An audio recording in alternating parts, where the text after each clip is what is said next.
இந்த ஸ்கூலு இந்த ஹோமு இதுல இப்ப தோணுச்சு உங்களுக்கு இந்த மாதிரி ஆரம்பிக்கணும்னு? இது எப்படின்னா நம்ம ஆண்டோடைய வசனம் சொல்லுது, இந்த சிறில் ஒருவனுக்கு எதை செய்தீர்களோ அது எனக்கே செய்தீர்கள். நியாய தீர்ப்புல 6 கேள்வி கேட்பாங்க. ஆண்டோடைய வழி நடத்தல் கிடைக்கும். நடத்துறது உங்கள்கிட்ட இடம்லாம் இருந்ததா? இது இப்படி கேட்ட ஒரு ஸ்டோரி வருது. எனக்கு திருச்சியில இருக்கும்போது உனக்கு உண்டானது விற்று தரித்திர இருக்கக்கூடிய பிரசங்கம் பண்ணுவேன். சரி, அதாவது வாலிபனுக்குரிய பிரசங்கம், எல்லாருக்கும் இல்ல. அதாவது எனக்குரிய நினைச்சுக்கிட்டு எனக்கு வித்து ஏழையில் கொடுத்துருவோம் தீவிரமா. இந்த பிள்ளைகளை எப்படி சூஸ் பண்ணி? இது ஊழியத்தின் நிமித்தமா தர்மபுரியில நிறைய ஒரு கான்டாக்ட் இருக்கும். பின்தங்கி ஏழை மாவட்டத்துல. சரி, அங்க ரொம்ப டிஸ்ட்ரிபியூட் சில்ட்ரன் இருப்பாங்க, தகப்பன் இல்லாம தாய் இல்லாம. பிள்ளைகள் பண்றீங்க, அவங்களுக்கு சாப்பாடு அவங்க செலவுகள் நிறைய இருக்கும். அந்த தேவைகள்லாம் எப்படி சந்திக்கப்பட்டது? மறக்க முடியாத சம்பவம். சமீபத்தூர் அற்புதம் ஸ்கூல் ஆரம்பிச்சிரோட அதுக்கு பெர்மிஷன் வாங்குறதுக்குலாம் இவ்வளவு பிரச்சனையா இருக்குன்னு நான் கனவுல கூட நினைக்கல.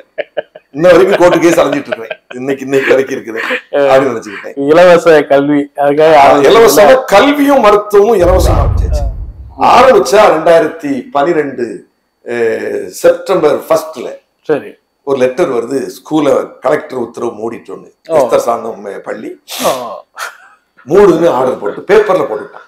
இதுக்கப்புறமே அவங்க உங்கள்கிட்ட சாட்சி பார்க்கும்போது சொல்றேன், ஃபுல்லாவே நீங்க ஹோமு ஸ்கூல் பசங்களை வளர்க்கறதுலயே ரொம்ப ஃபோக்கஸ் பண்ணிட்டுமோ இல்ல அப்படி கிராமங்கள்ல நிறைய விட்டுட்டு போ அப்படிங்கிற மாதிரி என்ன வந்திருக்காங்க? எனக்கு ஒரு நாள் ஆண்டவர் நல்லா அறிஞ்சிட்டு போறாங்களா பசங்களா? போறாங்க. ஆனா வச்சிருக்கீங்களா நிறைய நீங்க பினான்சியலி ஸ்ட்ரகிள் ஆகிறதையும் பார்க்க முடியுது. நிறைய ஆயிருக்கீங்க உங்களுடைய இதில் பார்க்கும்போது. நல்லா ப்ராஸ்பரா ஒரு பினான்சியல் இது நல்லா இருந்தா நல்லா இருந்திருக்குமே. இயேசுநாதர் மரிக்கும் போது ஒரு வஸ்திரம் சீட்டு போட்டாங்க. ஆமா, எங்க ஊருக்கு ஜான் தாமஸே வந்தாங்க. போன வருஷம் மே 20 நான் செத்துருக்கணும். திடீர்னு ஹார்ட் அட்டாக். விடிய காலம் தொடர்ந்து பிரேயர், காலைல 10 மணி பிரேயர். அடுத்தது மணிநகர் சிஎஸ்சில பிரசவம் பண்ண போனோம். போன் பேச கூட முடியல. அப்ப 58 வயசுல எனக்கு இந்த வியாதி வரவே இல்லையே. அப்ப எங்க அப்பாவுக்கு வந்த மாதிரி ஹார்ட் அட்டாக் அப்படின்னு நினைக்கிறேன்னு தெரியல. அப்ப ஓட்டம் முடிஞ்சுட்டா அப்படின்னு நினைக்கிறேன். உங்களுடைய ஈடன் டிவி பைபிள் ரிவ்யூ சேனல்ல உங்களுடைய சாட்சிகளும் உங்களுடைய ஊழிய அனுபவங்களும் வர விரும்புனீங்க அப்படின்னா இந்த வாட்ஸ்அப் நம்பருக்கு கான்டாக்ட் பண்ணுங்க. 8428196238. நீங்க ஊழியராக இருக்கலாம், விசுவாசிகளாக இருக்கலாம். நிச்சயமா உங்களுடைய அனுபவங்களை ஷேர் பண்ணுங்க. இது பலருக்கும் விசுவாசத்தையும் பக்தி விருத்தியும் தூண்டும்ங்கிறது எந்த சந்தேகம்.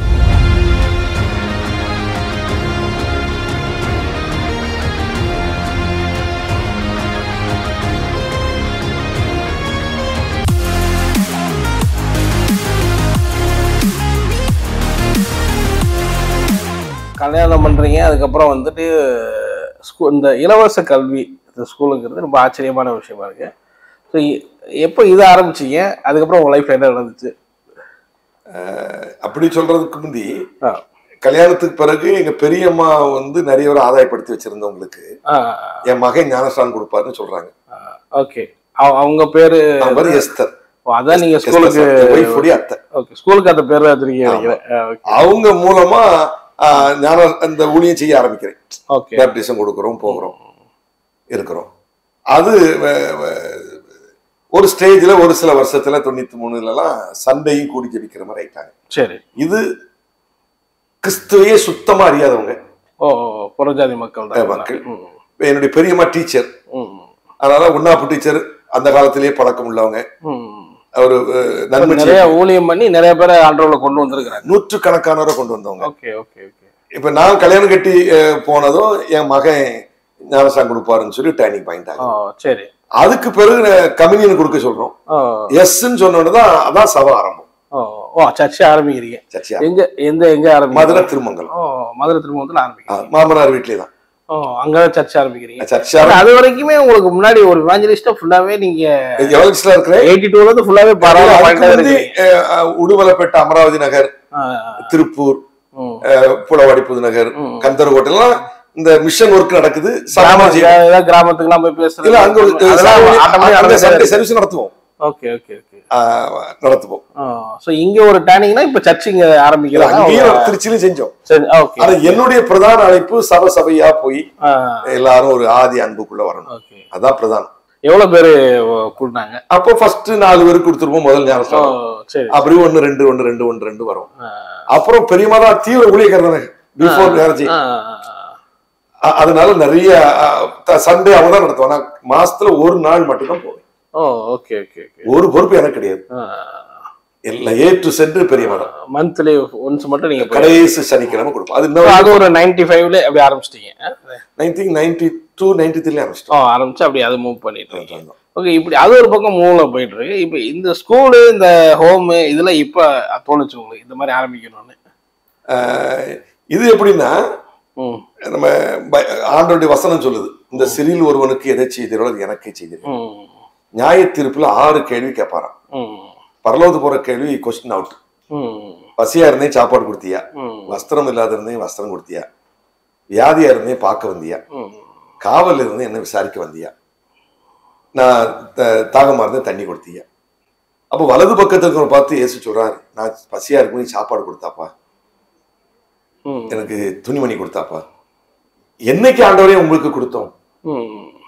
இல்ல இந்த சிறியில் ஒருவனுக்கு எதை செஞ்சியோ அது எனக்கே செஞ்சாப்பா. அப்படியே வாருங்கள் பிதாவினால் ஆசீர்வதிக்கப்பட்டவர்களே, உலகம் உண்டான முதல் உங்களுக்காக ஆயத்தம் பண்ணப்பட்டிருக்கிறேன், நித்திய ராஜ்யத்துல போங்க. இடது பக்கத்துல பார்த்து இயேசு பார்க்கிறார், சபிக்கப்பட்டவங்களை என்னை விட்டு அகண்டு போங்க அப்படின்னு சொல்லும்போது, நான் பசியா இருந்தேன் எனக்கு சாப்பாடு கொடுக்கல, நான் தாகமா இருந்தேன் எனக்கு தண்ணி கொடுக்கல, வியாதியா இருந்தேன் என்னை பார்க்கல. என்னைக்கு ஆண்டவரே நாங்க உங்களுக்கு சாப்பாடு கொடுக்கல, என்னைக்கு உங்களுக்கு தண்ணி கொடுக்கல சொல்லுங்க. நீ கண்கண்ட சிறியவனுக்கு எதை செய்யலையோ அது எனக்கே செய்யலப்பா. அந்தபடியே இவர்கள் நித்திய ஆக்கின வலது பக்கத்தில் நித்திய ஜீவன் அடைகிறார். இது எனக்கு தீவிரமா 82 ஏற்கனவே உங்களுக்கு மலைப்பிரசங்கம் ஒரு மிகப்பெரிய ஆரம்பத்துல இருந்து இதுதான். இது ஒரு பாயிண்ட். பைபிள் நிறைய ஸ்டோரி மட்டும் இல்ல, இதெல்லாம் உங்களை ரொம்ப பாதிக்குது. நான் கேட்க விரும்புறது, நீங்க இப்படி ஒரு அப்படி ஒரு இது ஆகி ஹோம் ஆரம்பிக்கணும், குழந்தைகள் பண்ணணுங்கிறது எப்படி முடிவு எடுத்தீங்க? நல்ல கேள்வி. ஆனா கிராம ஊழியம் நிறைய ஃபீல்ட் இருக்கு. உடுமலைப்பேட்டை ஏரியாவுல, திருப்பூர் ஏரியாவுல, திருச்சியில, புதுக்கோட்டை, கந்தர்கோட்டை மாவட்டத்துல கிராம ஊழியம் தீவிரமா போகுது. மெஞ்ஞானவரை சுத்தி சந்திச்சுட்டு இருக்கிறோம். ஆனா இருக்கும்போது என்ன வருதுன்னா, ஒவ்வொருவரும் ஒரு ஸ்டேஜ்ல அவங்க கடவுளுடைய அழைப்பு நீ தனியா போறாங்க. அப்பதான் யோசித்தேன், ஒரு கோயம்புத்தூர் மாவட்டம் கனியூர் பக்கத்துல கருமத்தம்பட்டி கனியூர் கன்வென்ஷனுக்கு போறேன். நான் சொல்றேன் 1995 போகும்போது அந்த லண்டன்ல வந்த ஹெல்ப் அந்த ஹோமன் மூடுறாங்க. மூடிடுவேன்னு சொல்றாங்க. மூடிடுறீங்களா? ஹோம மூட போறீங்களா? அது பெரிய சங்கடமாயிடுச்சு. ஹோமுங்கிறது நம்ம குழந்தைங்களை பராமரிக்கிறீங்க கேக்குறேன். அதனால ஹோமுங்கிறது ஆக்சுவலா என்னது, அதாவது சில்ட்ரன் ஹோம் வச்சிருக்காங்க. அந்த பாஸ்டர் விசுவாசத்துல நடத்துறாங்க, பிளஸ் ஒரு உதவி கிடைக்கும், இலவசமா நடத்துற ஒரு இலவசமா. ஆனா அந்த உதவி ஏதோ நின்னுச்சோ என்னமோ தெரியல, சோ மூடிடலாம்னு நினைக்கும் போது நாங்க டேக் ஓவர் பண்றோம். சரி, அப்படி நீங்க அப்ப எத்தனை பிள்ளைங்க? அப்போ ஒரு 10-15 இருப்பாங்க. சரி, அதே மாதிரி இந்த ஹோம இப்ப தத்தெடுக்கிறோம். காரணம் நிறைய பேர் நம்மளை விட்டு பிரிஞ்சு போறாங்க. இந்த பிள்ளைகள் ஒரு 10 வருஷம் படிச்சா படிப்பாதும் கொடுத்துருவோம், இயேசுவையும் கொடுத்துருவோம். இது வந்து நீங்க கோயம்புத்தூர்ல இருந்து அப்ப இந்த பிள்ளைங்க எல்லாம் வந்து என்ன பண்றீங்க? ஒரு வருஷம் அங்க வளர்த்துட்டு சரி 96ல மெஞ்ஞானவரம் கொண்டு வரேன். ஓகே ஓகே 96ல கொண்டு வரும்போது இங்க இடம் எல்லாம் இருந்துச்சு அவங்களுக்கு. அப்போ ஆண்டவர் நான் எனக்கு அமராவதியில தான் வைக்க ஆசை. அந்த ஹோம அமராவதியில என்ன, அமராவதி உடுமலைப்பேட்டை கிராம ஊழிய சேராலே அங்கதான் ஆசை. சரி, ஆனா ஆண்டவர் கைட் பண்றாரு, திருப்பூர் பக்கத்துல பூண்டிங்கிற இடத்துல ராத்திரி தங்கும் போது அங்க வேண்டாம், மெஞ்ஞானவரம் செய்யுங்கிறாரு. வழி நடத்தல் கிடைக்கும். நடத்துறது உங்ககிட்ட இடம்லாம் இருந்ததா? இது இப்படி கேட்ட ஒரு ஸ்டோரி வருது. எனக்கு திருச்சியில இருக்கும்போது உனக்கு உண்டானது விட்டு தரித்திர இருக்கக்கூடிய பிரசங்கம் பண்ணுவேன். சரி, அது அந்த வாலிபனுக்குரிய பிரசங்கம், எல்லாருக்கும் இல்ல. அதாவது எனக்குரிய நினைச்சுக்கிட்டு எனக்கு வித்து ஏழையில் கொடுத்துருவோம், நீ தீவிரமா இருக்கிறேன். அதான் உங்களுடைய பூர்வீக சொத்து இல்லையா? அப்ப சின்ன வயசுல எங்க அப்பா இறந்ததும் அம்மா கூடிய இந்த பூர்வீக சொத்தை வித்து தரித்திர கொடுக்கணும். அதோட லோக்கல்ல வீடு இல்லாதவங்களுக்கு வீடு கட்ட அதுக்கு ஹெல்ப் பண்ணணும், ஹெல்ப் வீடு இடத்த கொடுக்கணும். அதான் திட்டம். ஓகே ஓகே ஓகே இருந்தது. ஆண்டவர் அப்ப திருச்சியில தீவிர பிரசங்கம், பயங்கர எழுப்புதல். சரி, வித்து தரித்திர கூடன்னு சொல்லும் போது அப்போ அங்க ஒரு 7 ஏக்கர் நிலம் வருது. நான் திருச்சி தான் ஹெட் ஆபீஸா நினைக்கிறேன். சரி, மேகசின்ல திருச்சி தான் பப்ளிசிட்டி பண்ணி இப்ப செஞ்சிட்டு இருக்கேன். சரி சரி. அப்போ இந்த அவ்வளவு வித்தா 2 லட்சம் 1 லட்சம் தான் கிடைக்கும். சரி, 2 லட்சம் இருந்தா அங்க 7 ஏக்கர் நிலம் திருச்சி அவுட்டர்ல கிடைச்சிருக்கும். அந்த காலத்துல 87 88ல ஆண்டவர் விற்க கூடாதுங்கிறாரு. நான் வித்தே தீர்வேன்னு மல்லு கட்டுறேன். எனக்கு இல்ல, கத்தருக்கு. எங்க ஊர்ல வேண்டாம், மெஞ்ஞானவரத்துல வேண்டாம். சரி, ரொம்ப தீவிரமா இருக்கிறேன், பிடிவாதமா இருந்தேன். இப்ப வருத்தப்படுறேன். கிட்டத்தட்ட 10 வருஷம் கழிச்சு ஆண்டவர் ஜெயித்தாருன்னு சொல்லுவேன். 95ல ஓகே. எப்படி ஜெயித்தாருன்னா, நான் கீழ்படின ஆண்டவரே, அப்போ அந்த சொத்தை உமக்கு எழுதி தந்துடுறேன். சரி, இது சபைக்கு சொந்தம். சபைனா மதுரை நம்ம செய்யற ஊழியத்துக்கு ஒரு ட்ரஸ்டா ரெஜிஸ்டர் பண்ணி ஹெட் ஆபீஸ் மெஞ்ஞானபுரம் தான். சரி, மதுரை மீன்ஸ் மதுரை திருமங்கலம் சபை. சோ அந்த ட்ரஸ்ட்டுக்கு மாதிரி அப்படியே மாத்திரலாம் அப்படின்னு ட்ரஸ்ட் ரெஜிஸ்டர் பண்ணி, சரி, அந்த ரெஜிஸ்டர் பண்ண ட்ரஸ்ட்டுக்கு அவ்வளவு ப்ராப்பர்ட்டியை நானே என்னுடைய பேர்ல சொத்தை இதுக்கு கொடுத்துருவோம். மனைவி அம்மா எல்லாரும் கன்சல்டேஷனோட கொடுக்குறோம். சரி, மனப்பூர்வமா கொடுக்குறோம் கர்த்தருடைய கிருபையினால. இதை நம்ம எந்த கிரெடிட்டும் கிடையாது. சரி, அவருக்கு கொடுக்க போய் தான் இந்த பள்ளிக்கூடமோ இந்த இல்லமோ ஒரு ஆஸ்பத்திரி கட்டுறதோ பல விஷயம் அதுலதான் அடங்கி. அப்ப எத்தனை ஏக்கர்? கிட்டத்தட்ட 3 ஏக்கர் போல வரும். அதுக்கு பிறகு டாக்டர் முரளிதரன் சொல்லி டிரைபல் மிஷன் நடத்துறாங்க ஆனைக்கட்டியில. சரி, அவங்க கிட்ட திருப்பூர்ல ஒரு பிரதர் அலெக்ஸ் ஒரு பிரதர் மூலமா எனக்கு இந்த ஆஸ்பத்திரி கட்டுற பாரம் இருக்கணும்னு அவங்க என்ன கூட்டிட்டு போறாங்க. கூட்டிட்டு போய் அந்த டாக்டர், நானும் என் ஒய்ஃபும் டாக்டர், நீங்களும் உங்க ஒய்ஃபோ டாக்டர் இல்லையே பாஸ்டர், எப்படி உங்களால செய்ய முடியும்னு கேக்குறாங்க. இல்ல ஆண்டவர் எனக்கு பாரம் கொடுத்திருக்கிறார், நான் ஆஸ்பத்திரி செய்வேன்னு சொல்றேன். இப்போ 95-96ல சொல்றேன். உடனே அப்போ ஒரு ஐடியா கொடுக்குறேன், ஒரு 5 ஏக்கர் நிலத்தை வாங்குங்க. சரி, நான் 50,000 சொல்லி இப்ப 5 லட்சம் சொல்றேன். அதனால முதல்ல 5 ஏக்கர் நிலம் வாங்கணும். டாக்டர் சொன்ன உடனே எனக்கு மனசுல பட்டுச்சு, லேண்ட் வேணும் மெஞ்ஞானபுரத்துல. ரோட்டு ஓரம் எங்க இடம்? அப்பாவுடைய பரம்பரை இடம். சரி, பரம்பரை இடம். அப்ப இந்த பரம்பரை இடத்துல என்ன வருது, பின்னுக்கு பாதை இல்லாம கிடக்குறாங்க. எனக்கு அந்த வியாக்கியானமும் தெரியல. சரி, அப்ப 350 ரூபா 500 ரூபான்னு சென்ட் வாங்குறேன். சிலர் கொஞ்சம் சொந்தக்காரங்க தான் இருப்பாங்க, விலை கூட சொல்றாங்க. நிறைய வந்துச்சு, கொஞ்சம் வாங்கியாச்சு. பாதை கிடையாதுனால இது வர்றேன். அதுக்கான பண தேவைகள்லாம் உங்களை சந்திக்கல. அது எனக்கு அதான் சொல்றேன், எப்படி வாங்கினா அம்மா பென்ஷன் பணத்தை காணிக்க தருவாங்க. சரி, வீட்டுல சொத்து அம்மா 5 பிள்ளைகளுக்கும் 4 பிள்ளைகளுக்கு ஒரு பங்கு கொடுப்பாங்க, ஒரு பிள்ளை ஆண்டவர் ஒரு பங்கு. எது செஞ்சாலும் இந்த ஸ்கூல் அப்ப 96ல ஆரம்பிச்சு ஸ்கூல் 96 இல்ல 95ல ஹோம் ஆரம்பிச்சோம் இல்லையா? ஹோம் ஆரம்பிச்சுட்டு வரும்போது 2009ல எல்லாம் 250 பிள்ளைகள் இருக்காங்க. அப்புறம் இந்த பிள்ளைகளை எப்படி சூஸ் பண்ணி? இது நாங்க கிராமோடைய ஏகப்பட்ட தருமபுரி, சேலம் தீவிர கன்வென்ஷன் பிரசிங்கர் இருந்தாங்க. சரி, ஆஃப்டர் 1993க்கு பிறகுதான் நான் எனக்கு இந்த வட்டத்துல இருக்கேன், ஒரு சர்வீஸ் நடத்துறதுல. நான் கன்வென்ஷன் போனாலும் கம்யூனியனுக்கு மட்டும் போவேன். சரி, அது போகும்போது இந்த என்ன சொல்ல வர்றேன்னா, ஊழியத்தின் நிமித்தமா தருமபுரியில நிறைய ஒரு கான்டாக்ட் இருக்கும். பின்தங்கி ஏழை மாவட்டத்துல. சரி, அங்க ரொம்ப டிஸ்ட்ரிபியூட் சில்ட்ரன் இருப்பாங்க, தகப்பன் இல்லாம தாய் இல்லாம. வத பிள்ளைகள் என்ன தேடி வந்துடும். நானும் அந்த கிராம ஊழியக்காரருக்கு நம்ம வீட்டுக்கு வந்து டிக்கெட் கொடுத்துருவேன், அவருக்கு பணம், அந்த பிள்ளைகள் கொண்டு வரதுக்கு பணம் கொடுப்பேன். ரொம்ப ஏழ்மையான பிள்ளைகள், சின்ன பிள்ளைகள், கல்யாணம் ஆகிற பிள்ளைகள், பிள்ளைகள் இந்த மாதிரி கொண்டு வரீங்க, படிக்க வைக்கிறது. அப்ப 2000 எங்க லோக்கல்ல மெஞ்ஞானபுரத்துல 2 பெரிய ஸ்கூல் இருக்கு, அங்க படிக்க வச்சு நல்ல ஸ்கூல், கிறிஸ்தவ ஸ்கூல். நானும் அந்த ஸ்கூல்ல தான் படிச்சேன், படிச்சுட்டு இருக்கேன். ஒன்றே பிள்ளைகள் வந்து படிப்புல குறைவா இருக்கிறத 2009ல தான் நான் நோட் பண்றேன். ஒரு 10-20 ஓடுறான், 250 இருக்கும்போது ஸ்கூல்ல ஹோம் விட்டு ஓடி ஓடி போறான், இங்கிலீஷ் தெரியாம. அப்போ லோக்கல்ல ஒரு பத்மா டீச்சர் ஒரு டீச்சர் உண்டு. அவங்க கிட்ட ஹெல்ப் கேட்கிறேன். அவங்க வந்து ரிட்டையர்ட் ஆகுற நேரம், உடனே அந்த சார் ரிட்டையர்ட் ஆகுறாங்க, டேவிட் சார். அவங்க வந்து இங்கிலீஷ் டியூஷன் எடுப்பாங்க. 2009ல ஓடுற எண்ணிக்கை குறைஞ்சிச்சு. சரி, அப்பதான் தனி கேர் கொடுக்கணுங்கிற ஒரு பாரம் எனக்குள்ள வருது. இருப்பாங்க இருக்கும். இப்படி ஒரு பிரச்சனை முத்தும் போது ஒரு வாக்குவாதத்துல இது நம்ம தனியா ஸ்கூல் வச்சாதான் இது ஒர்க் அவுட் ஆகும்னு அப்படியே ஒரு 2009 மனசுல வந்துச்சு. இந்த இன் பிட்வீன் இப்ப 95 அப்படி இருந்து ஆரம்பிச்சு 2009 வரைக்குமே நிறைய உங்களுக்கு அற்புதம் நடந்திருக்கும்ல. நீங்க உங்களுடைய இத்தனை பிள்ளைகளை வச்சு மெயின்டைன் பண்றீங்க, அவங்களுக்கு சாப்பாடு, அவங்க செலவுகள் நிறைய இருக்கும். அந்த தேவைகள்லாம் எப்படி சந்திக்கப்பட்டது? அது மறக்க முடியாத சம்பவம். சமீபத்தூர் அற்புதம். சரி, 2 வருஷத்துக்கு முந்தி, அப்போ 2 வருஷத்துக்கு முந்தி சண்முகபுரம் சிஎஸ்ஐ சர்ச்ல கன்வென்ஷன் பேசுறேன். சரி சரி சரி. நான் இலங்கை இந்த லெந்து டேஸ்ல இலங்கை ஊழியத்தை முடிச்சுட்டு இந்த கன்வென்ஷன் ஆல்ரெடி ஒப்புக்கொண்டதுனால ஏர்போர்ட்ல இருந்து இறங்கி சர்ச்சு கன்வென்ஷன் போறேன். ஒரு வெள்ளி சனி ஞாயிறு கன்வென்ஷன். சரி. திங்கக்கிழமை அடுத்த ஹோலி வீக்குக்கு இலங்கைக்கு போறேன். சரி. ஏப்ரல் 1ஆம் தேதி நான் சம்பளம் கொடுக்கணும். சம்பளத்துல கரெக்டா இருக்கும், சின்ன சின்ன சம்பளம். சரி. அங்க 3ஆவது நாள் மீட்டிங்ல பேசுறேன், நாளைக்கு சம்பளம் போட்டுட்டு நான் இலங்கைக்கு போகணும். சரி. ஃபிளைட் ஏறணும். ஓகே. அப்போ கர்த்தருடைய நாள்ல தங்கம் சினத்தை கர்த்தருடைய கோபத்தை என்ன செய்யாது, மாற்றாது அப்படின்னு பிரசவம் பண்ணிட்டு இருக்கிறேன். சரி. ஒரு பிரதர் வந்து நைட் வந்து என்ன செய்யறாரு சொல்றாங்க, வந்துட்டு ஒரு காணிக்கை கொடுக்கணும் இருக்காங்க. அந்த குருவானவர்கிட்ட ஃபர்ஸ்ட் போறாங்க.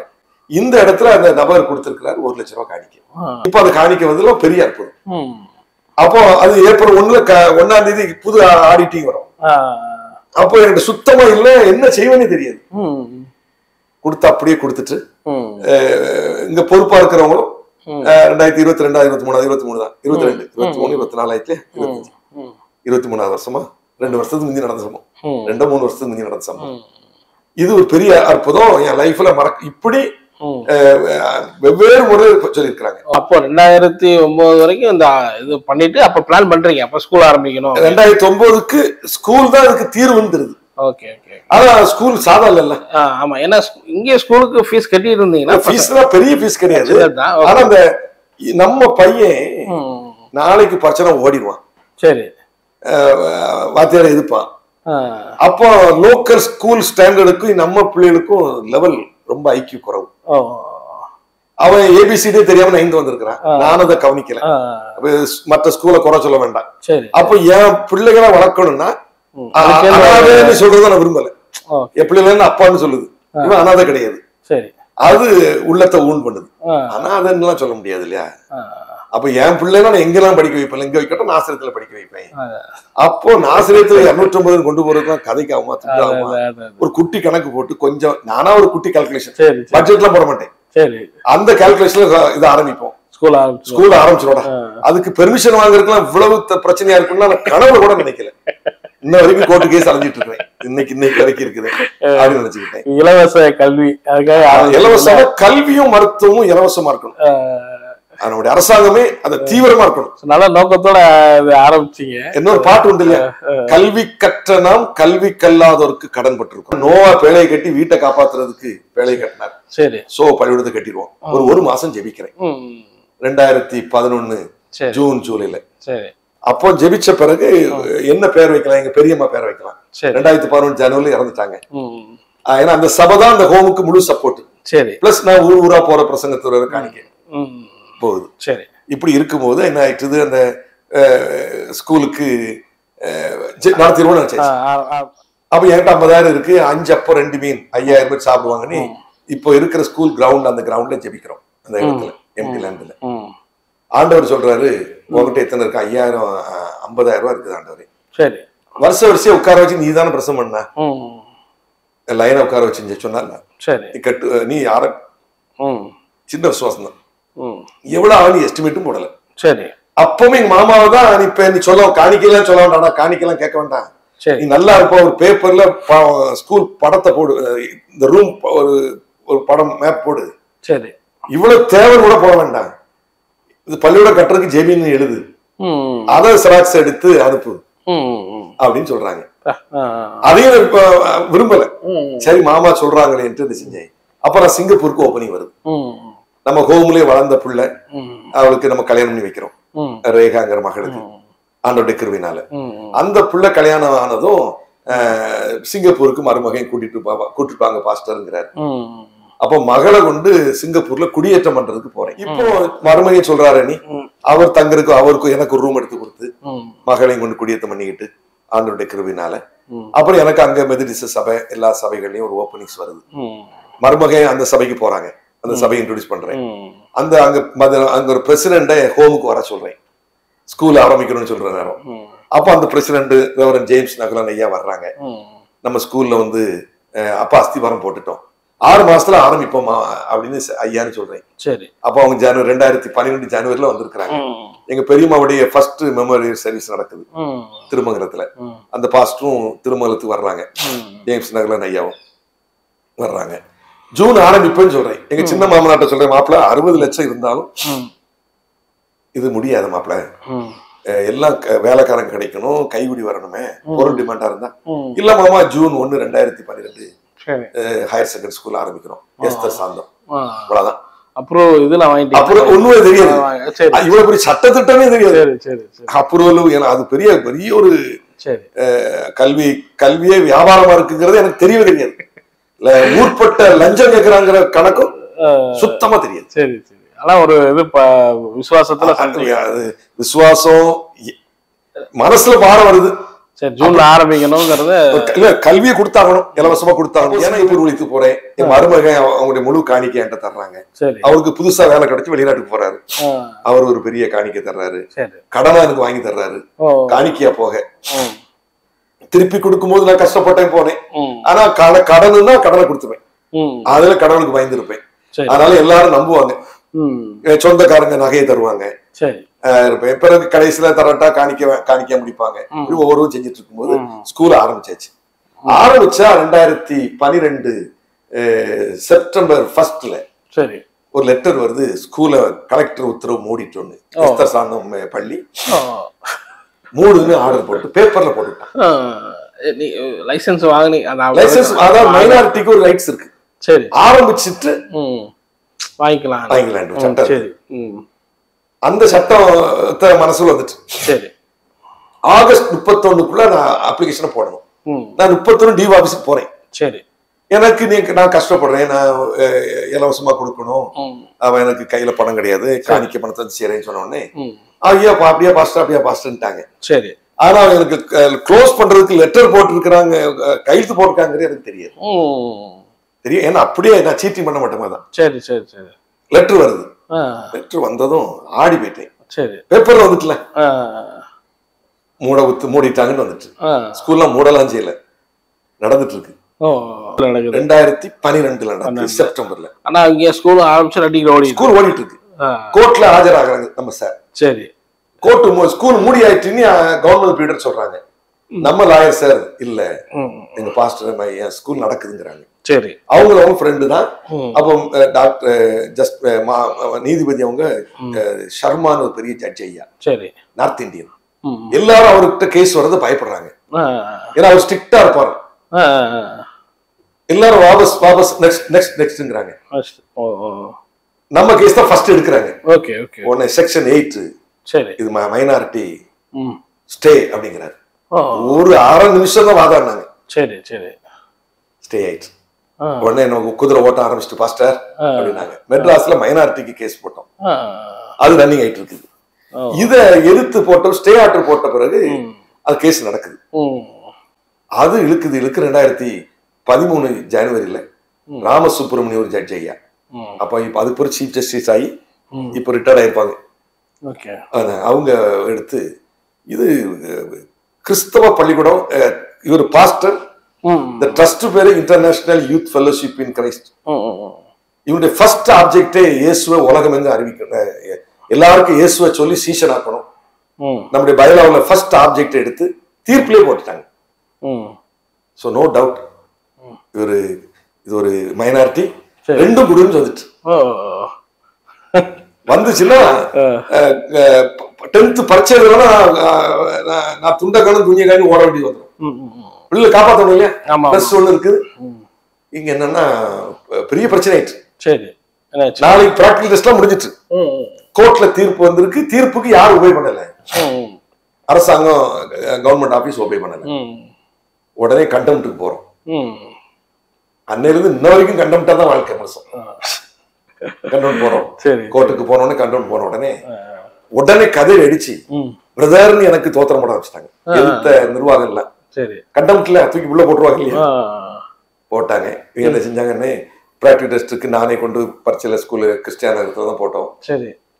பரீட்சை எழுதினாங்க. பரீட்சை எழுதின பேப்பரை கொண்டு நான் தான் தூத்துக்குள்ள ஒன்று கொடுத்தேன், சீனுக்குள்ள போற இருந்தது. அப்படி போச்சு. அதுக்கு பிறகு ரிசல்ட்டை தர மாட்டேன்ட்டாங்க, கவர்மெண்ட் தரலன்னு உடனே அந்த தீர்ப்புல நம்ம டைரக்டர்கிட்ட அப்பாயின்மெண்ட் எனக்கு கொடுக்கணும், என்கிட்ட குறைய கேட்டு செய்யணும்ட்டாங்க. விசாரிக்கிறாங்க, என்ன வேணும்னு கேட்டாங்க. மெட்ராஸ்ல டைரக்டர்கிட்ட நான் அது வேணும்னு சொல்றேன். சரி, சொன்னது என் கதையை கேட்டீங்கன்னா அதை நான் எழுதி கொடுத்ததே கோர்ட்ல சப்மிட் பண்ணிட்டாங்க. ஓ. அப்ப 2 சிஎஸ்ஐ சர்ச் ஜட்ஜ் தான் அங்க இருக்கிறாங்க. சரி. அப்ப எங்க லாயர் சருக்கு ஆண்டவர் ஜெயம் தந்துருவாரு. ஆனா அப்பீலுக்கு போயிட்டாங்க, கோர்ட் கவர்மெண்ட் அப்பீலுக்கு போயிட்டாங்க, இந்த தீர்ப்பு தப்புன்ட்டு. அப்போ அப்பீலுக்கு போன 1 வருஷம் இழுத்துருமா. அப்போ மைனாரிட்டிக்கு தனியா அப்ளை பண்ணுன்னு ஒரு தனியா திருப்பி போகணும். சரி, அது ஒரு கேஸ் நடக்கு, பெரிய யுத்தம், தத்தளிச்சிட்டோம்.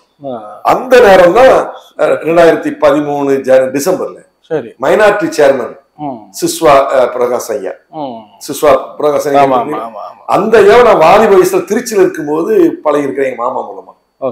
நீங்க பெரிய ஆளானா எனக்கு நீ என்ன கவனிக்கணும் அந்த ஐயா சொன்னாங்க. நான் சின்ன பையனா இருக்கும்போது இதை லாயர் சார்கிட்ட கார்ல திருச்செந்தூர் ஊருக்கு வரும்போது, மதுரையில இருந்து வரும்போது, சார் இப்படி மைனாரிட்டி சேர்மன் சொன்னாரு அப்படிங்கிறேன்.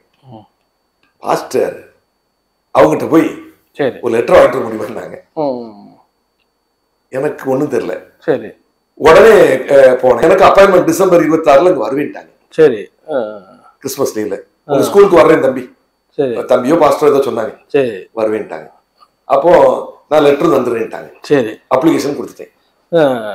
லெட்டருக்கு திருநெல்வேலி கலெக்டர் ஆபீஸ்க்கு வந்துட்டாங்க. சரி, பங்களாக்கு தங்குறாங்க.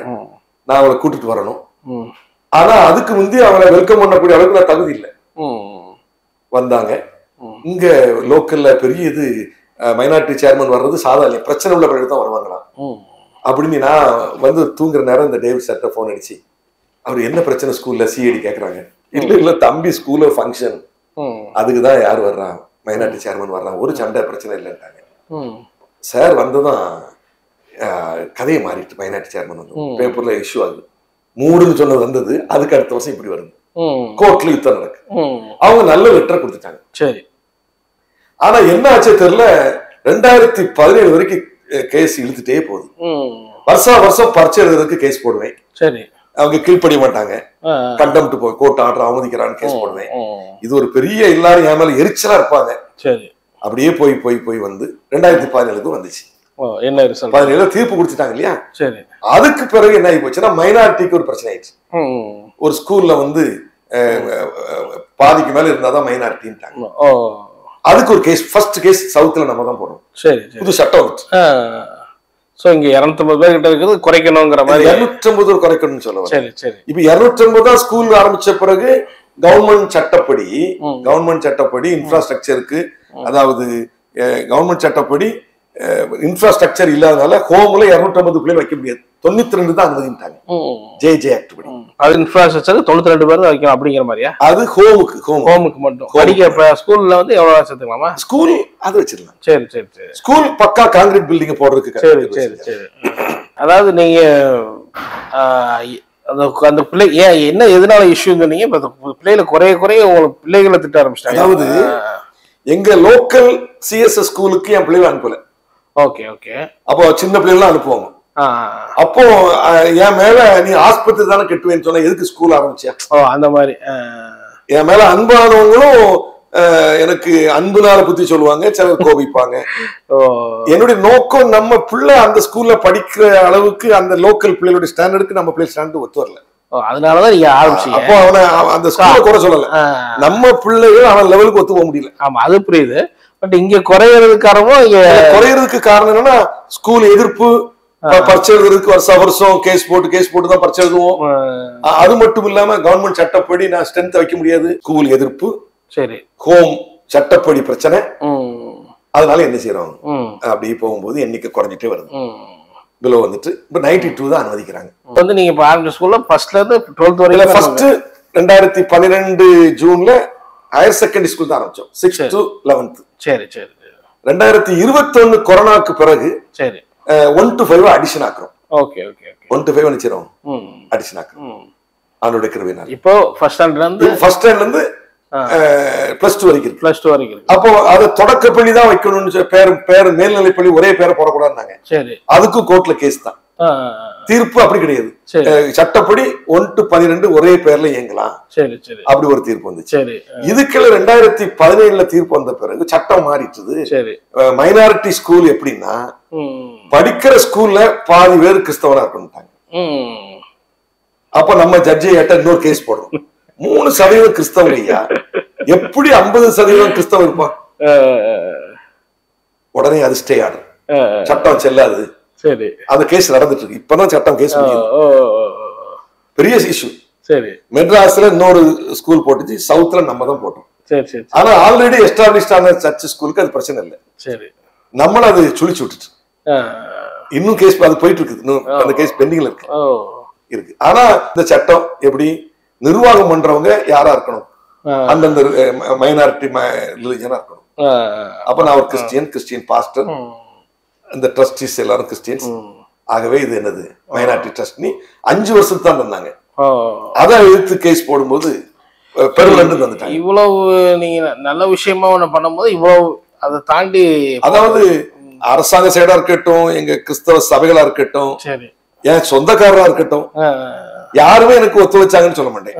இந்த மதுரை சபை மட்டும் ஒரு சில நபர்கள், இப்போ சிங்கப்பூர்னா அவங்களாம் நேசித்தாங்க. அதாவது வெளியே தெரியாது, நிறைய பேர் நீங்க வெளியே கொண்டு போல, மீடியாவிலையும் கொண்டு போல, சர்க்கிளுக்கு மட்டும் அப்படியே இது பண்ணிக்கிட்டு, சர்க்கிளும் 1 to 1 தான் தெரியும். அதான் புரியுது. அது அதெல்லாம் எதிர்பார்க்கவும் இல்லை. எவ்வளவு பேர் வெளியே போயிருப்பாங்க படிச்சு? எப்படியும் 2500 பிள்ளைகள் படிச்சு போயிருப்பாங்க. அவங்களுக்கு ஸ்கூல்ல இருந்து இல்ல, நான் சொல்றேன் 2095 இருந்து சொல்றேன். 10 பேர் படிச்சு போயிருப்பாங்க. ஓகே, ஹோம் மூலமா இருந்திருப்பாங்க. சிலர் 1 வருஷம் இருந்திருப்பான், சிலர் 10 வருஷம் இருந்திருப்பான். புரியுது. ஒரு ட்ரிப் போன கணக்கு எடுத்தா கட்டாயம் 2500 பேருக்கு மேல வந்திருப்பாங்க கடவுளுடைய கிருபையினால. சோ இப்படி இது பண்றீங்க. அவங்க எல்லாம் உங்களுக்கு ஏதாவது சப்போர்ட் பண்றாங்களா? போற பிள்ளைங்களா உங்களுக்கு? இப்போ ஒரு சமீபத்துல ஒரு இந்த போன ஒரு கட்டடம் கட்டிட்டு இருக்கிறோம் இல்லையா? சரி. திடீர்னு பிரச்சனை, 3-4 பேர் சம்பந்தம் இல்லாம காணிக்க அனுப்புறாங்க. ஒரு பழைய ஸ்டூடெண்ட் கார்த்திகேயன் ஒரு பையன், சரி, டக்குனு 20000 ரூபாய் அனுப்பி மேடத்துக்கிட்ட பேசிட்டான். ஸ்கூல்லையும் படிச்சவன். ரெகுலரா அதெல்லாம் அன்னைக்கு வந்து 25000 எங்களுக்கு 1 லட்சம் ரூபாய்க்கு மேல சம்பந்தம். அப்படி 3-4 பேர் தற்செயலா அனுப்பிட்டாங்க. இன்னொரு பழைய 1-2 ஸ்டூடெண்ட் சாப்பாடு போடுவாங்க. அடுத்து நம்ம பிள்ளைகளை அவங்க அளவுக்கு செல்ஃப் சப்போர்ட்டோட இன்னும் சிலர் டீச்சரா இருக்கிறாங்க, சிலர் பாஸ்டரா இருக்காங்க. அவங்கள சொல்றீங்களா இப்படி படிச்சு போகும்போதெல்லாம் நான் இப்படி இவ்வளவு தூரம் நீங்க படிச்சு வெளியே போறீங்க, பின்னாடி நீங்களும் போய் சப்போர்ட் பண்ணி இதெல்லாம் ஊழியத்துக்கு போகும்போது அங்க ஒரு நீங்க கேட்ட கேள்வி பழைய ஸ்டூடெண்ட் பத்தி கேள்வி கேட்டுட்டாங்க. சரி. அப்பதான் ஷாக் ஆயிடுச்சு.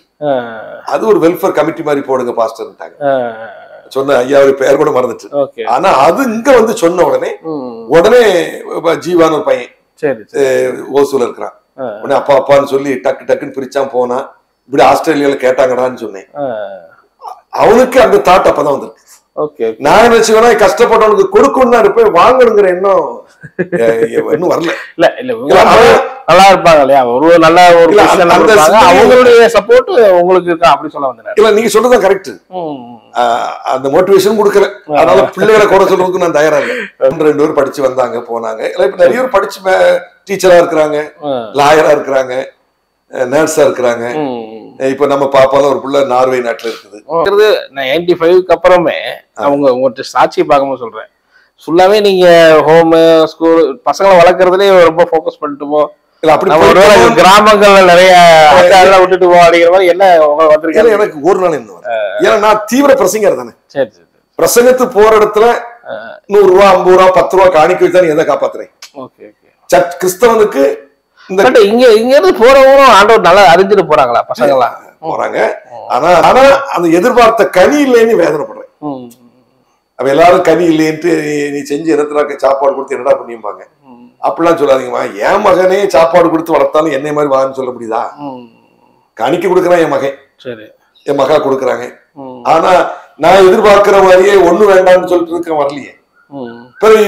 தாய் தோப்பு இல்லாத போயிட்டு என்னத்தை எதிர்பார்க்க முடியும் எனக்குள்ளே திருப்திப்படுத்திக்கிட்டு இருக்கிறேன். உங்க லைஃப்ல நான் சில கேள்விகளை கேட்க விரும்புறேன். ஏன்னா நீங்க இவ்வளவு டெடிகேட்டடா வந்து இந்த ஊழியங்களை பண்றீங்க.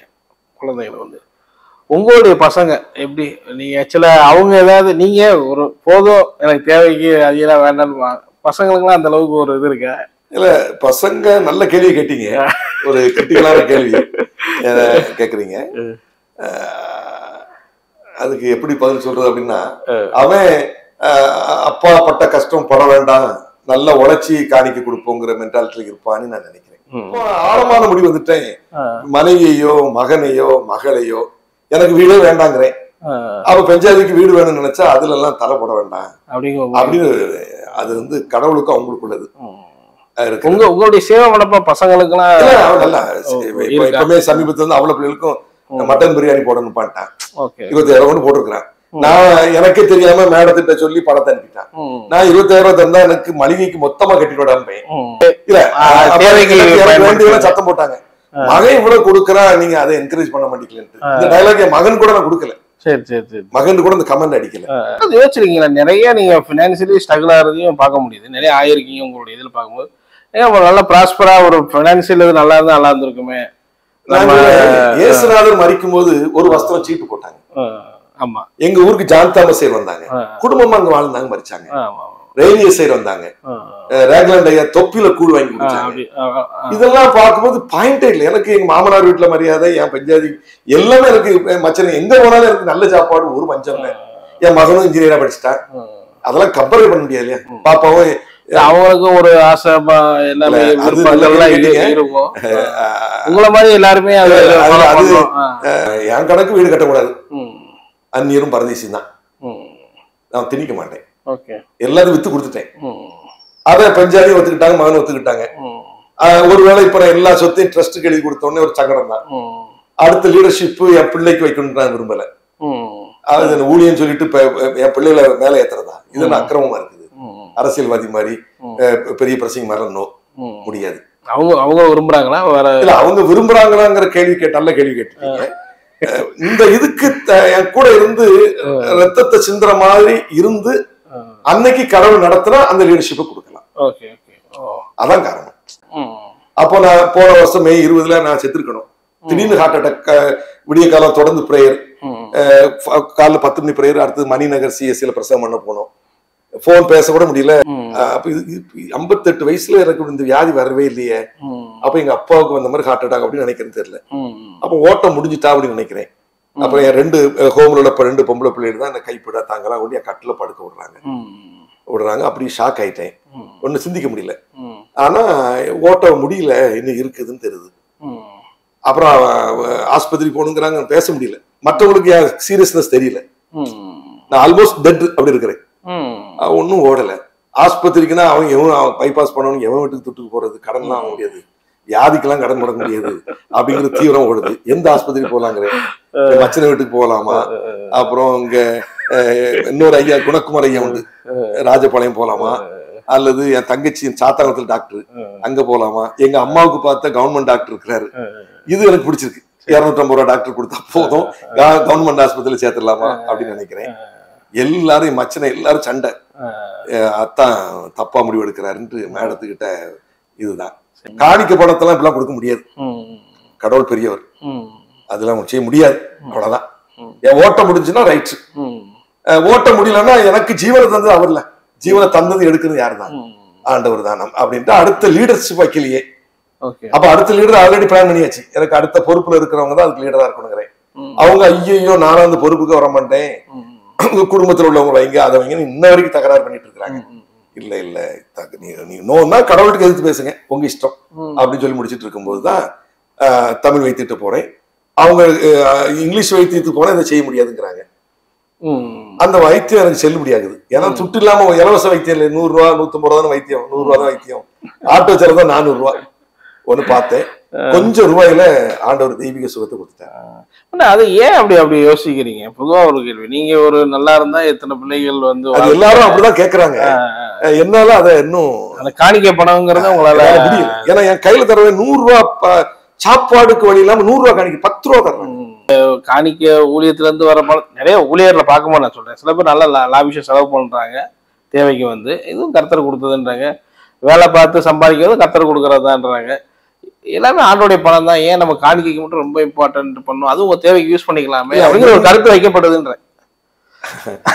நீ என்ன தோணுதோ கேளுங்க, நான் சிலது என் மனம் தெரிஞ்சு சிலது பேசுறேன். எல்லாவற்றையும் அனுபவிக்க அதிகாரம் உண்டு. எல்லாம் தகவல் மாதிரி கூடார தொழில் பண்ணி என்னோட கூட இருக்கிறவங்க வேலை செஞ்சு சாப்பாடு கொடுக்கணும். அதுதான் உங்களுடைய ஆழமான பாயிண்ட். இப்ப நிறைய மாசமே பல பேருக்கு சில ஊழியங்கள்லாம் 50 லட்சம் 1 கோடிலாம் சர்வசாதாரணம் காணிக்க வருது. அதான் அவங்க பயன்படுத்தினாங்க. நீங்க ரொம்ப குறிப்பிட்ட கம்மியா தான் சொல்றீங்க. தேவையே ஒரு 5 லட்சம் சொல்றீங்க. இல்ல மாதாந்திரம்னா வருஷத்துக்கு போன வருஷம் 50 லட்சம் ரூபாய் காணிக்க தந்திருக்கிறார். கொஞ்சம் கடனா வாங்கியிருப்போம். இப்ப இந்த மாசமே 10 35 38 லட்சம் கடன் வாங்கியிருக்கிறேன். எங்க நான் ஊழியத்துக்கே போகாம வீட்டுல கட்டுல படுத்துக்கிட்டு என்ன தேடி கடனை கொடுத்துட்டாங்க. அவரு பேங்க்ல லோன் போட்டு கொடுப்பார், நான் இஎம்ஐ கட்டுவேன். ஆனா யாரும் ஆதரிக்கல, நான் விரும்பல. காங்கிரிகேஷன் கடன் வாங்க கூடாது, கடன் வாங்கி பண்றது கூட அந்த குழந்தைகளுக்காக தான் பண்றீங்க. அதுவும் அது தெரியுது. உங்களுக்கு மாசம் இப்ப எவ்வளவு தேவை இருக்கு? மாசம் சாப்பாடு, அதாவது 32 ஸ்டாஃபா 30 பேர்கிட்ட இருப்பாங்க. அப்புறம் வாலண்டியரா நிறைய வர்றாங்க. திருமண சபைக்கு யாருக்குமே காணிக்கு சம்பளம் கிடையாது. இப்ப சம்பளம் கொடுக்கிற சிஸ்டமே வைக்கல. வேலை பார்க்கறவனுக்கு சாப்பாடு போக சம்பளம். அது மாசம் எவ்வளவு தேவை? மொத்தம் 5 லட்சமாவது இருந்தா நல்லா இருக்கும். எவ்வளவு உங்களுக்கு வருது? வர்றது 2 லட்சம் ரூபாய். சின்ன சபை மூலமா 2 லட்சம் ரூபாய் கட்டாயம் வந்துடும். அதாவது நீங்க இலவச கல்வி ஹோம் வச்சு ஸ்கூல் ஆரம்பிச்சு இத்தனை பேரை ரன் பண்றதுன்றது சாதாரண விஷயம் இல்லை. பட் இவ்வளவு பெரிய நல்ல விஷயங்களை நீங்க பண்ணிக்கிட்டு இருக்கிறீங்க. ஸோ ஃபியூச்சர் ப்ராஜெக்ட்லாம் நீங்க எதை பிளான் பண்றீங்க? எனக்கு ஒரு கேன்சர் ஆஸ்பத்திரி, கேன்சர் ரிசர்ச், ஃபியூச்சர்ல ஒரு மெடிக்கல் காலேஜ். அப்ப இது சொல்றதே நீங்களே எனக்கு கேள்வி பண்ண போறீங்க, பாஸ்டருக்கு இந்த ஆசைன்னு கேக்குறீங்களா? இல்ல நீங்க ஓகே டெடிகேட்டடா நீங்க எல்லாருக்கும் ஃப்ரீயா பண்றீங்க. அப்புறம் கவர்மெண்ட் ஃபீஸ் தவிர 5 ரூபா வாங்க மாட்டேங்க. கடவுளுடைய கிருபையில மகனும் அடுத்தவங்க பணம் வேண்டாங்கிற பாயிண்ட்ல இருக்கிறாங்க. என் மருமகனும் அதே பாயிண்ட்ல இருக்கிறாங்க. இந்த ஸ்கூலுக்கு என்ன நீங்க பண்ண போறீங்க? இப்ப ஸ்கூலுக்கு அடுத்த ப்ராஜெக்ட்னு வச்சிருக்கீங்களா? நல்ல கேள்வி கேட்டீங்க. இப்ப என்னன்னா, ஒரு இந்த நார்த் இந்தியாவில போன ராஜஸ்தான் அந்த பிள்ளைங்க கொண்டு வந்து ஒரு இங்கிலீஷ் மீடியம் ஆரம்பிச்சு நம்ம ஊழியக்காரன் கஷ்டப்படுற பிள்ளைகளுக்கு ஒண்ணு வச்சு ஒரு இங்கிலீஷ் மீடியம் ஆரம்பிக்கணும். ஃப்ரீயா தான் இருக்கணும், ஃப்ரீயா இருக்கணும். தமிழ் மீடியத்துக்கு ஒரு சயின்ஸ் குரூப் தேவைப்படுது. அப்போ ஒரு 5 கிளாஸ் ரூம் தேவைப்படும். இமிடியேட்டா ஒரு 3 ரூம் கட்டணும். கத்தருக்கு சித்தமான பிளே கிரவுண்ட். நான் சிக்கான பிறகு எக்ஸசைஸே செய்ய மாட்டேன். அதனால ஒரு ஸ்தோத்திர நன்றி காணிக்கையா பிளே கிரவுண்ட்ல கால் வச்சேன். அது ஒரு பாதி பெரிய செலவாயிடுச்சு. ப்ரொஃபஷனல் பிளே கிரவுண்டா அதுக்கே நியர்லி 13 லட்சம் செலவழிச்சிருக்கிறேன். டூ மச் தான். எல்லாரும் சத்தம் போடுறாங்க இந்த பட்டிக்காட்டுக்கு தேவையான்ட்டு. எனக்கு அது இன்னும் ஒரு 7 லட்சம் இருந்தாதான் அந்த ஃபினிஷ் பண்ண முடியும். அந்த பில்டிங் பக்கத்துல கூடிய அந்த கிரவுண்ட் ஸ்டேஜுக்கு அத தனியா ரூம் கட்ட வேண்டாம், இருக்கிறத மட்டும் அதுக்கு தனி ரூபா அப்படி வேணும். நம்ம ஒரு 7 லட்சம் இருந்தாதான் என்ன செய்ய முடியும், அதை செய்ய முடியும். இது ஒரு பெரிய பாரமா இருக்கிறேன். ஆனா எல்லாமே கடன் கேட்கறதுக்கு வைக்கப்பட மாட்டேங்கிறேன், காணிக்கையை கேட்கறதுக்கு கஷ்டம். இப்ப பிப்ரவரியில தான் எல்லா ஒரு 10-20 பேருக்கு லெட்டர் போட்டிருப்பேன். பண்றீங்க கடனை உங்களுக்காக நீங்க எதுவும் பண்ண மாதிரி எனக்கு தெரியல. அதே போல வந்து பாக்குற நேயர்களுக்கு என்ன சொல்ல விரும்புறீங்க உங்க சாட்சி மூலமா? என்ன சொல்றேன், நாளைக்காக யாரும் கவலைப்பட வேண்டாம். சரி, அண்டந்தைக்குள்ள அப்பத்தை இன்று தாரும். நீ ஒண்ணுக்கு கவலைப்படாம எல்லாத்தையும் ஸ்தோத்திரத்தோட தேவனுக்கு தெரியப்படுத்துங்க. கர்த்தருக்குள் எப்பொழுதும் சந்தோஷமா இருங்க. புத்தி கெட்டாத சமாதானத்தை ஆண்டவர் தருவார். ஒருவனுக்கு எவ்வளவு திரளான ஆஸ்தி இருந்தாலும் அது அவனுக்கு ஜீவன் அல்ல. கிறிஸ்து தான் நமக்கு ஜீவன். இயேசுவை போல மாறுதுதான் மேன்மை. 1 யோவான் 3:2. பிரியமானவர்களே, இப்பொழுது தேவனுடைய பிள்ளையா இருக்கிறோம், இனி எவ்விதமா இருப்போம் என்று இன்னும் வெளிப்படல. அவர் வரும்போது அவர் இருக்கிற வண்ணமாகவே நாம் அவரை தரிசிப்போம். இப்படிப்பட்ட நம்பிக்கையுள்ளவன் எவனும் அவர் சுத்தமுள்ளவராக இருக்கிறது போல தன்னைத்தானே சுத்திகரித்துக் கொள்ள கடவுள். அவரை போல மாறணும். இது ஒரு கண்டினியூஸ் ப்ராசஸ். சபை எழுப்புதல் அடைஞ்சி அப்படியே ஆடம்பரம், கல்யாணங்கள், செலவுகள் எல்லாம் அப்படியே ஏழைகளுக்கு கொடுக்கிறது, மிஸ்டரிகளுக்கு கொடுக்கிறது, அறியப்படாத பகுதியில குட்டி குட்டி தேவ ஜெப விட கட்டுறது, இப்படி எங்க சபைகள் எல்லாம் மாறணும். எங்க சபையில் இருக்கிற ஆடம்பர செலவுகள், கோயில் பஸ்ட செலவுகள், இதெல்லாம் ஏழைகளுக்கும் போகணும். அதே மாதிரி மிஸ்டரிகளுக்கு போகணும். மிஸ்டரிகளுக்கு வாழ்வாதாரத்துக்கு போகணும். அந்த ஜெப வீடு கட்டணும் போகணுங்கிறது ஆழமான இயக்கம். ஆனா நான் இருக்கிற கஷ்டத்தினால அந்த பணியை என்ன செய்ய முடியல. இப்போ ஹோப் ஃபார் இந்தியா மிஷனுக்கெல்லாம் அதை தத்தெடுப்போம் அப்படின்னு நினைக்கிறேன். வர்ற ஏப்ரல் இருந்தே எங்க சபை கொடுக்குற காணிக்கை ஹோமுக்கு கொடுக்குது. இப்போ 2 லட்சம் தான் வருதுங்கிறேன். இந்த எனக்கு கையில தாராளமா வர்ற பணத்தை ராஜஸ்தான், உத்தரப்பிரதேசத்துக்கு நம்ம பேர்ல வேண்டாம், அவங்க பேர்ல நான் சப்போர்ட்டிவா இருப்போம். நான் ஒரு பிரசங்கியாராவே இருப்போம். ஏழை பிள்ளைகள் வாழ்ந்து மிஸ்டரியா மாறட்டும். என் மகன் பிள்ளைகளும் வேலை செஞ்சுக்கிட்டு ஊழியம் செய்யட்டும். ஒருவேளை என்னைய மாதிரி ஒண்ணு வேண்டாமே அவன் எனக்கு தூர போடுற நாட்கள் வந்துச்சுன்னா அவன் வரட்டும். வந்து தீவிர பிரசங்கியாரா இப்ப இலங்கை மிஷன் செய்யறேன். இலங்கை ஊழியத்துல என் மகன் பொறுப்பெடுக்கட்டுன்னு ஆசைப்படுறேன். ஆனா அவன்கிட்ட நான் பெருசா மோட்டிவேஷன் பண்ணல. ஏன்னா அவனுக்கான விஷயம் வரணும். அது எளிய வாழ்க்கை, உண்ணவும் உடுக்கவும் இருந்தா போதுங்கிற மனதோட இருக்கணும். அத தன்னைத்தான வெறுக்கணும், தனக்குண்டானது வெறுக்கணும், சிலுவையை சுமக்கணும். ஆனா ஆண்டவர் சுயாதீன பிரமாணம் கொடுத்திருக்கிறார். உன்னை போல் பிறனை நேசினி, இப்படித்தான் அப்படிதான் என்ன செய்யல, ஆண்டவர் சட்டம் போட்டு தரல.